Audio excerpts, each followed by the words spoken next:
Okay, so before we begin today, I just want to lay out a spoiler warning. This video contains spoilers for God of War Ragnarok, so if you have not played God of War Ragnarok yet and wish to remain unspoiled, then you should probably skip this video for now. You can always come back to it later, it will be here for you when you are ready. I promise. Biological Riley presents God of War Ragnarok's Layered Meaning, Part 1. God of War 2018 was a narrative breakthrough in the AAA gaming space. Back in 2018, Sony Santa Monica's soft reboot sequel game thing, God of War, was critically acclaimed for its depthful story, its fantastic action gameplay, and the fact that it was a maturization. Not sure if maturization is a real word, but I'll make it work. After all, if Shakespeare can bullshit rhymes, then I can make up words that fit the flow of this video essay just as well. Just saying. Of the franchise's lead protagonist Kratos, a character that in the original God of War trilogy back in the 2000s was a violent-prone power fantasy that basically lived out a development studio's fanfiction of what would happen if an unstoppable force murdered the entire Greek pantheon, which was more than a little bit juvenile, but that's 2000s video game storytelling for you.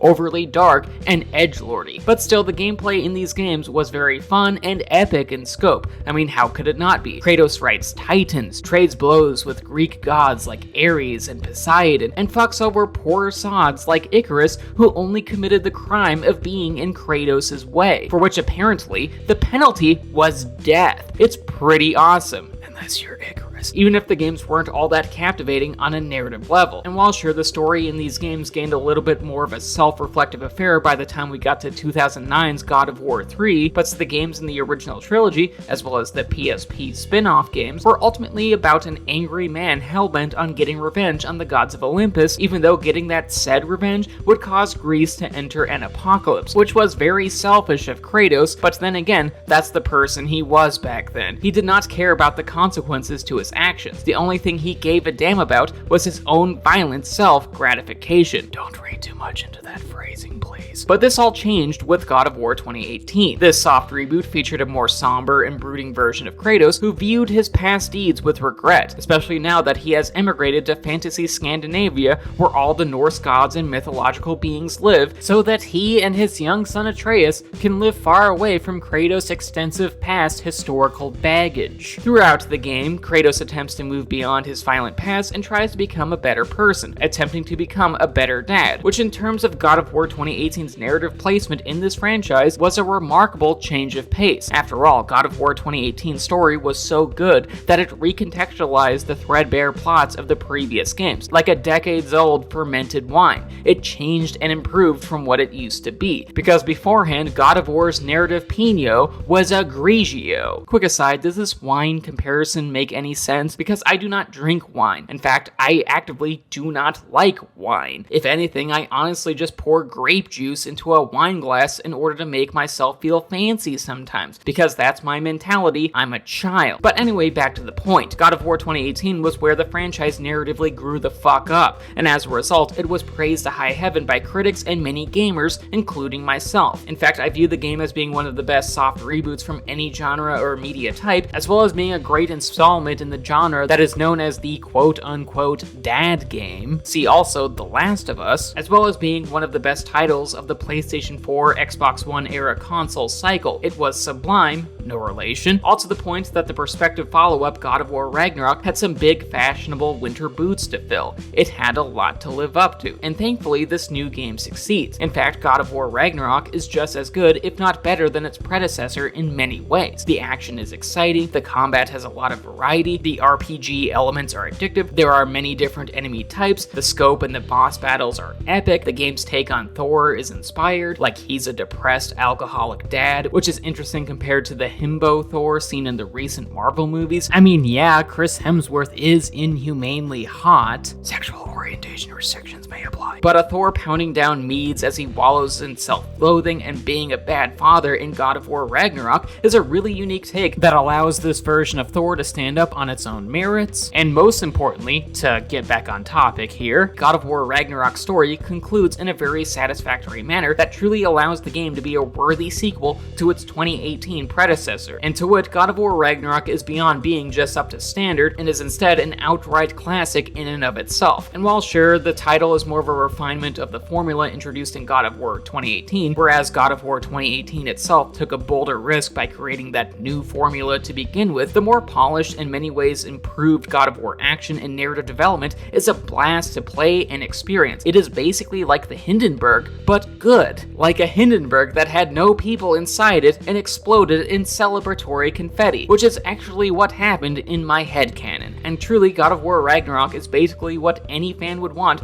from a follow-up to the classic 2018 prequel. It's what anyone would desire from a sequel to that game. And for that, I love God of War Ragnarok, so much so that this game is probably my favorite title of 2022, because it is just that fantastic. However, God of War Ragnarok's deeply resonant storytelling is the game's big draw, so much so that it's actually the main topic of today's video essay. See, as good as it feels to slice and dice enemies with the Chaos Blades, as if Kratos were a top-tier chef, hashtag Chef Kratos, solve puzzles with the Leviathan Axe, accrue upgrades that help Kratos traverse the terrain, or explore the game's many open environments, God of War Ragnarok's most notable quality is in its plot. Its bread and butter is its character development, its narrative arcs, and its thematic storytelling, which are all attributes that add a sense of player connection and agency to the combats and to the larger-than-life boss battles, all aspects that give the gameplay and the pacing forward narrative momentum. If anything, the story delivers a reason for the player to care and be engaged with this 25 to 50 hour game. It just has a meaningful story that keeps the player reeled in. The story's meaning itself becomes abundantly clear when analyzing God of War Ragnarok as a whole cohesive text. In fact, it has a message that cannot be parsed out until completing the main storyline, a meaning itself that is not explicitly about mercilessly massacring the Norse pantheon or Kratos telling a dwarf that he does not indeed need a snack. Though I do love that line because it just conjures up an image in my head where Kratos is putting together a Lunchable or something. I'm just imagining him getting frustrated with the plastic packaging, which is just a lovely image. But instead, God of War Ragnarok is about a topic that is far more serious, by which I mean the inevitability of death, the inevitability of our mortal demise, the inevitability of sounding like death metal lyricism. Because yes, Kratos' arc is about death and how it is inescapable, which is definitely a grim topic. After all, we in the real world all know we're going to die someday. I mean, regardless of background, religion, or anything, creatures, whether human, animal, plant, alien, demon, or Margaret Thatcher, all are born, live, and then after a period of time, they die. It's the circle of life, or a cycle that goes on forever, as long as the planet is hospitable to organic beings, of course. Because truly, death comes for us all eventually, even for those of us who believe and act like death will never come. People who are in denial that their lives will end someday. Everyone except me, that is, because I will just upload my mind into a computer consciousness. I will live forever, obviously. But joking aside, yeah, death comes knocking at everyone's door. We cannot outrun it forever. God, what an uplifting video this is. And in terms of God of War Ragnarok, we can see these themes from just understanding the event of Ragnarok itself. See, the word Ragnarok is often synonymous with the apocalypse or the end of all things. It is the equivalent of mass death and destruction, just like Pompeii or a self-driving Tesla. It means things. And in Norse mythology, Ragnarok signifies the end of the Aesir, i.e. the gods of the Norse pantheon, as well as the realm of Asgard, the place where the Aesir live, the place that is regularly glorified by Amon Amarth albums, which at this point is just pro-Norse mythology propaganda. Though to be clear, I'll allow it, because Amon Amarth are awesome. And truly, Ragnarok represents the Aesir's and Asgard's ceremonious end. And this is true of how Ragnarok is represented in the God of War reboot series, as well as with Kratos' portrayal as a character in these games as well. See, at the end of God of War 2018, Kratos learns of a prophecy, the one where Kratos learns that he dies, all while his son Atreus, who the prophecy had named Loki, kneels over Kratos' dead body, which was truly a big reveal, and not just because it was cliffhanger sequel bait, because if anything, it signified Kratos' tragic end, that alongside potentially starting and being tied to Ragnarok, which is what the events of the game that preceded this moment had forecasted, the prophecy foretold the inevitability of Kratos' death. that Ragnarok would be his end. Kratos tries to forestall his fate in God of War Ragnarok. In the early game, when Atreus expresses his desire to learn more about his Loki identity and fight the Aesir, which is something that could potentially bring about Ragnarok itself, Kratos is constantly reluctant to indulge in his son's ambitions. While sure, Kratos and Atreus, with Kratos' permission of course, do go on adventures like freeing the Norse god of war Tyr from his prison in Svartalfheim, as well as traveling to Alfheim to learn more about the prophecy involving Atreus and Ragnarok, these were actually preventative measures on Kratos' part. See, traveling to Alfheim was a way to garner information about the prophecy and Atreus' involvement, and when freeing Tyr, Kratos embarked on that journey because he was afraid that by denying Atreus the opportunity to search for Tyr, Kratos would inevitably push his son away from him. And with that, Kratos does not want to start Ragnarok. He overall just doesn't desire for this path of destruction and death to begin. And if not just for his sake, then for his son Atreus's. After all, Atreus doesn't know about the prophecy regarding Kratos' death, and Kratos, at the very least, desires to protect his son. Kratos desires to forestall his own death for that reason alone. But this approach backfires, like Taco Bell overcomplicating its original breakfast menu, because in Kratos' aims to protect his son and himself, he pushes Atreus away. If anything, like many well-meaning fathers, Kratos shuts down Atreus' ambition. Though where most dads just want their sons to stop playing video games and maybe play football instead, or something, Kratos just doesn't want Atreus to potentially start a war that would end in Kratos' death, even if for noble purposes like taking on the villainous Aesir, or for Atreus learning about his connection with Ragnarok. But like most teenagers, Atreus didn't listen, because you know, teenagers. So of course Kratos goes full dad mode on the kid, and inevitably, as totalitarian Greek dads do, Kratos eventually bites off more gyro than he can chew, because you really have to be careful with gyro. You gotta be mindful of how much content there is in one sandwich wrap, because truly, that shit needs a pita the size of a Stetson. See, about midway through the game, Atreus learns that he will be the champion who unites all the realms against Asgard, as well as the fact that Ragnarok does not mean the end of all 9 realms, just Asgard, and thus Atreus wants to accept an invite to Asgard, one that Odin gave him earlier in the game, in order to act as a double agent. And in response to this, Kratos, as well as many of his compatriots sitting at the God Killer round table, gang up on Atreus and chastise him, all to the point that Atreus runs away and goes to Odin anyway, thus leaving Kratos behind holding the bad dad piss bucket. And as a result, he is now closer to the literal apocalypse and his own death than he was before. More on this in part 2. Now let's switch to Atreus, the boy within the Dad of Boy game. After the heated argument with his father, Atreus traverses to the realm of Asgard, a beautiful picturesque land that would make for a good postcard fodder, and plans to ingratiate himself into Odin's goodwill in order to act as a double agent, because truly, he aims to Sam Fisher that motherfucker. But upon arrival, Atreus learns that things are more complicated than they first seemed. After all, Atreus expected to learn that Odin, Thor, and the rest of the Aesir are all nefarious sons of bitches, but instead he comes to realize that the faction that he has been fighting against all have their own humanity. While sure, some of the Aesir, like Heimdall, are just absolute jerks, like Heimdall attempts to drop Atreus from the top of Asgard's very tall border wall without even knowing who Atreus is within seconds of meeting him, because truly Heimdall is a colossal asshole. Most of the other Aesir have their own character pros and cons, their own strengths and deficiencies. For example, Thor is just a depressed dad, Thor's daughter Thrud is very friendly with Atreus, also worth mentioning that all the gaming sapphics love her. There are human refugees from Midgard, i.e. Earthrealm, who Odin let live and have a home on Asgard, and Odin himself seems like a nice enough guy, like he seems very aware of what Atreus is doing, but still lets him stay in Asgard, at least as long as Atreus helps Odin garner information regarding the secrets of the universe in order to prevent Ragnarok, information that only Atreus can uncover, which is kind of an important detail when discussing this relationship. But still, with that out of the way, Odin seems likable enough. He appears genuine. And with all of this, Atreus has a bit of a conundrum with himself. For one thing, Atreus is very aware of all the horrible things that Odin and the Aesir have done over the years. Hell, they hunted the giants, a group of beings that Atreus shares heritage with, because you know, his late mother Faye was a full-blooded giant herself, to near extinction. Yet these supposed villains all seem so human, like they all have their own imperfections and strengths rather than being full-on evil like Atreus had expected. If anything, the Aesir are not video game caricatures of evil beings, because obviously God of War Ragnarok is not a video game. It's art.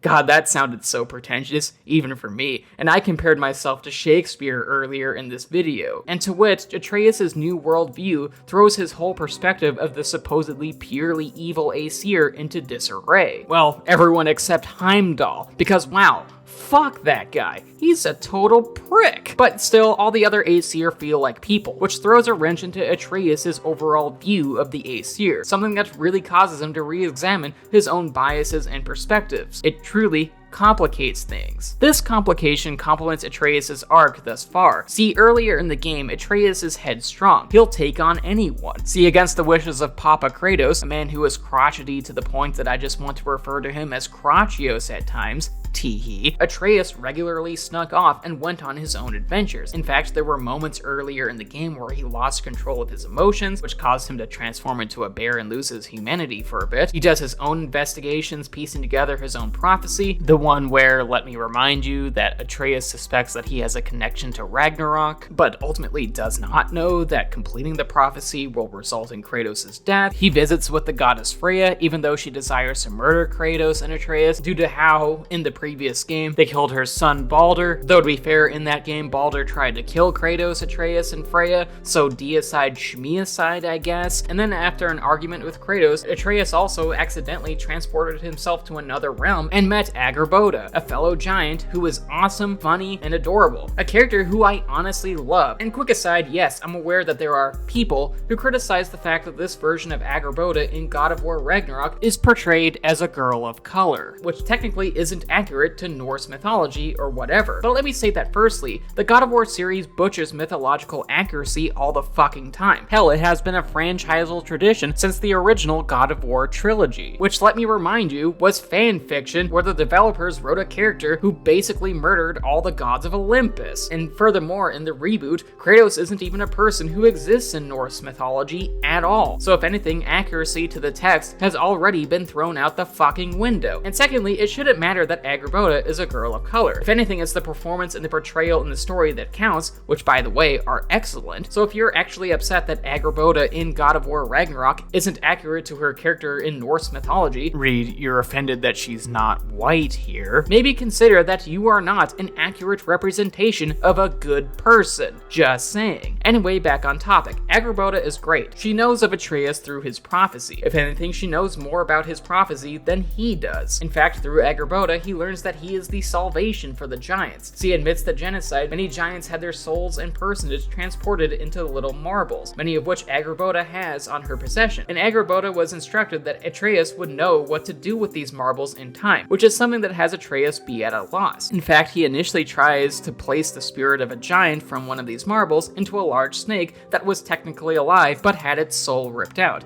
because reasons of plot. But Atreus quickly learns that this was the incorrect move, which then causes him to question his own decision-making, that maybe his old father and his experience should have more leverage in Atreus' decision-making, even though Atreus' heart is always in the right place morally. After all, how can he be the prophesized champion if he constantly questions his own decision-making? And that's a good question, because like the rest of Atreus' arc and his worldview throughout God of War Ragnarok, things get complicated. Furthermore, Atreus had a bit of a crisis of identity, most notably with his alter ego Loki, which is the name that he is referred to in the giant prophecies, by which I mean the prophecies by the giants rather than prophecies that are the size of 4-story buildings. I hope you enjoyed my dad joke here. And due to this, Loki is the name that Agarboda knows Atreus by as well, a misnomer that Atreus doesn't correct at first. See, before meeting Agarboda, he had an argument with his father. You know, the usual type about how Atreus is too reckless and trying to go headfirst into danger by kickstarting Ragnarok, and thus war and mass death. And in his anger with Kratos, Atreus instead doesn't correct Agarboda when she refers to him as Loki, which essentially symbolizes that he is forsaking the name that his father gave him, and thus represents the emotional distance between the two, representing that Atreus is trying to figure out who he is for himself, meaning that he doesn't just have a crisis of confidence in his decision-making, as seen with placing the giant soul inside a snake, or recklessly meeting with Freya, a woman that desires to kill him, or even realizing that the Aesir aren't necessarily evil. No, he doesn't just have a crisis of confidence, he has that aforementioned crisis of identity. He is confused. To use the topical word, in and of himself, Atreus' whole worldview has been complicated. Admittedly, Atreus asks Angrboda to stop referring to him as Loki. After seeing Groa's prophecy where Atreus' action lead to Kratos' death, he is ready to assist his father and help save him from his potential fate. And upon returning to Kratos, this is what Atreus is game to do. But still, his inward confusion in regards to his identity remains the same, mostly because Kratos' attitude towards Atreus' goals haven't changed, especially when Daddy Grumpus learns of Atreus' plan to try and travel to Asgard to garner information out of Odin that would be helpful for their journey. That's the dad and the dad of boy game doesn't like Atreus' idea, all to the point that Kratos explodes, thus ensuring that Atreus rebels, runs away, and that once in Asgard, had the Aesir refer to him as Loki, because truly the confused teenager is still figuring out his own identity. So with all this being said, what the fuck does all of this mean in the grand scheme of God of War Ragnarok's narrative? After all, I laid down a lot of recap in this video, yet I haven't really tied it all together into a neat bow yet, like I'm wont to do in my videos. And that's because I'm planning to lay out God of War Ragnarok's narrative resolution in part 2, because honestly, this video is already running long, and I figured this essay warranted the multi-installment video treatment. So I do apologize for the cliffhanger sequel bait here, but I'm about to get working on part 2 right away, I promise. And with that, that was the video. I hope you enjoyed it. Please leave a like rating, share, subscribe, ring the bell, and leave a comment telling me what you think of God of War Ragnarok. Also, please consider checking out my Patreon page. $1 a month gets you onto this credit sequence, and $5 a month allows you to start making quick review requests. The link to my Patreon is in the description. And speaking of Patreon, I just want to thank my patrons, particularly my high tier ones in Samantha Devlin, Mom, and Morgan. Thank you so much for supporting what I do. Love y'all.